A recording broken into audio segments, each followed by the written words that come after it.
చపల చిత్తం చందమామ కథ. ఒక రైతు నాగలి తీసుకుని ఎడ్లను తోలుకుని పొలానికి వెళ్ళి పొలం దున్నుకుంటూ ఉండగా నాగలికి ఏదో అడ్డు తగిలింది. తీసి చూస్తే ఒక కంచుపాత్ర దొరికింది. దాని నిండా బంగారం ఉన్నది. అది చూసి రైతుకు మతి చెలించినట్టయింది. ఆ బంగారంతో ఎన్ని పనులైనా చేయవచ్చు, ఎంత గొప్పవాడైనా కావచ్చు. కానీ అపాయం కూడా ఉన్నది. దొంగలకు తెలిస్తే దోచుకుపోతారు. అడ్డం వస్తే నిలువునా చంపేస్తారు. ఇలాంటి విరుద్ధాలోచనలతో రైతు సతమతమవుతూ ఉండగా దూరంగా వెళ్తూ న్యాయాధికారి కనిపించాడు.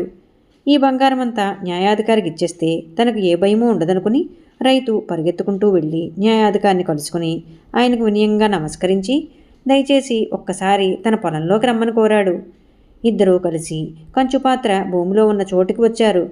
అయితే ఇంతలోనే రైతు బుద్ధి మారిపోయింది. అతను ఆ పాత్ర మీదకి ఇంత మట్టి తోసి న్యాయాధికారితో తమరు ఏదన్నా నిర్ణయించగలరు, నా రెండెద్దుల్లో ఏది మెరుగంటారు అన్నాడు. ఈ ప్రశ్న విని న్యాయాధికారి చిరాకుపడి తన దారిని తాను వెళ్ళిపోయాడు. ఆయన గారికి ఆ బంగారం ఎందుకిచ్చాను కాను, దీన్ని ఎవరికంటా పడకుండా ఎక్కడ దాచను అని రైతు మరింతగా భయపడసాగాడు. అతనికి పగలంతా ఈ సమస్యను గురించి ఆలోచించడంతోనే సరిపోయింది.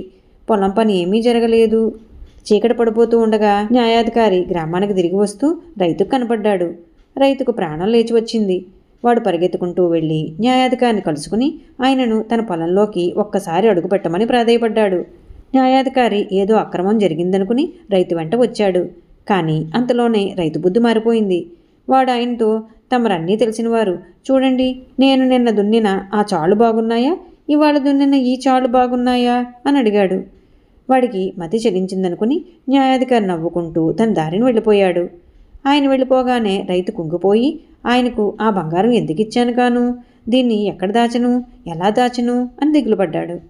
చివరికి వాడు తాను రోజూ తిండి తెచ్చుకునే గోతం సంచిలో ఆ బంగారం గల పాత్రను ఉంచి వీపును వేసుకుని ఇంటికి వెళ్ళాడు. వాడు తన భార్యతో, ఏమే, కాస్త ఎడ్లను కట్టేసి వాటికింత మేత వెయ్యి, నేను తొందరగా న్యాయాధికారి ఇంటికి పోవాలి అన్నాడు. తన మొగుడు వీపు మీద నుంచి సంచి దించకపోవటం గమనించి రైతు భార్య అందులో ఏదో రహస్యం ఉన్నదని గ్రహించింది. అదేమిటో తెలుసుకోవాలని పట్టుదల కలిగింది. ఆమె రైతుతో, నాకిదే పనా, ఆవులను గొర్రెలను చూస్తున్నాను చాలదు, నీ ఎడ్లను నువ్వే కట్టేసుకో, ఆ తర్వాత నీ ఇష్టం వచ్చిన చోటికి వెళ్ళి నీ ఇష్టం వచ్చినప్పుడు తిరిగిరా అన్నది. చేసేది లేక రైతు వీపు మీద మూట కింద దించి ఎడ్లను కట్టయిపోయాడు. వెంటనే రైతు భార్య మూటలో నుంచి కంచుపాత్ర పైకి తీసింది. దాని నిండా బంగారం. రైతు ఎడ్లను కట్టేసి మేత వేసి తిరిగి వచ్చే లోపుగా ఆమె ఆ పాత్రను దాచి అదే ఆకారము బరువు గల రాయి ఒకటి తీసుకువచ్చి సంచిలో పెట్టింది. రైతు పని ముగించుకుని వచ్చి మూటను వీపును పెట్టుకుని తిన్నగా న్యాయాధికారి ఇంటికి వెళ్ళాడు. తమకు ఒక బహుమానం తెచ్చాను దొరా అన్నాడు వాడు. న్యాయాధికారి అది ఎంత విలువైన బహుమానమో అనుకుంటూ సంచి తీసి చూసేసరికి రాయి కనిపించింది. న్యాయాధికారితో పాటు రైతు కూడా ఆశ్చర్యపోయాడు. రైతు ప్రవర్తనకు ఏదో బలమైన కారణం ఉంటుందని తోచి న్యాయాధికారి ఆ రాత్రివాణ్ణి ఒక కొట్లో బంధింపజేసి రాత్రివాడు ఏం మాట్లాడుకుంటాడో ఏం చేస్తాడో గమనించమని ఇద్దరు జవాన్లను నియోగించాడు. రైతు ఆ కొట్లో కూర్చుని పైకి వినబడకుండా గొణుకుతూ చేతులతో అభినయిస్తూ, ఇంత లావు చెంబు, ఇంత ఎత్తు, దాని నిండా బంగారమే, నిజంగా బంగారమే అనుకున్నాడు. జవాన్లు న్యాయాధికారితో రైతు చేతులతో చేసిన అభినయం వివరించి చెప్పారు. న్యాయాధికారి వాడిని తన వద్దకు తీసుకురమ్మని జవాన్లకు చెప్పి వాడు రాగానే చేతులతో ఏదో కొలుస్తున్నావట, ఏమిటా కొలిచేది అని అడిగాడు. రైతుకు అంతలో ధైర్యం వచ్చింది. వాడు న్యాయాధికారితో, తమరి కొలతలే తలుచుకుంటున్నాను దొరా, తమరి తల ఇంత లావు ఉంటుంది, తమరి మెడ ఇంత మందం ఉంటుంది, తమరి పొట్ట ఈ పటు ఉంటుంది అన్నాడు.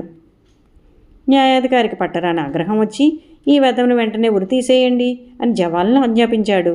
వారు రైతును తీసుకుపోయి ఉరికంబం ఏర్పాటు చేసి తాడు బిగించి ఉచ్చు మెడకు తగిలించబోతూ ఉండగా రైతు, ఆగండి, న్యాయాధికారికి ఒక్క మాట చెప్పాలి అన్నాడు.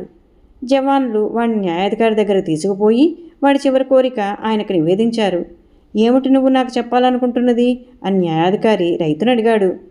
చూడు దొరా, మీ మనుషులు ఆ ఉచ్చు నా మెడకు బిగిస్తే నాకు ఊపిరాడేది కాదు అన్నాడు రైతు. న్యాయాధికారికి నవ్వు ఆగలేదు. ఆ వెధవను వదిలేయండి అన్నాడాయన. రైతు ఇంటికి తిరిగి వెళ్ళి బంగారం పెట్టుకుని తన భార్యతో సుఖంగా జీవించాడు. ఈ కథ మీకు నచ్చినట్లయితే లైక్ చేయండి, షేర్ చేయండి. మరిన్ని మంచి కథల కోసం మా సంపత్ ఛానల్ని సబ్స్క్రైబ్ చేసుకోండి.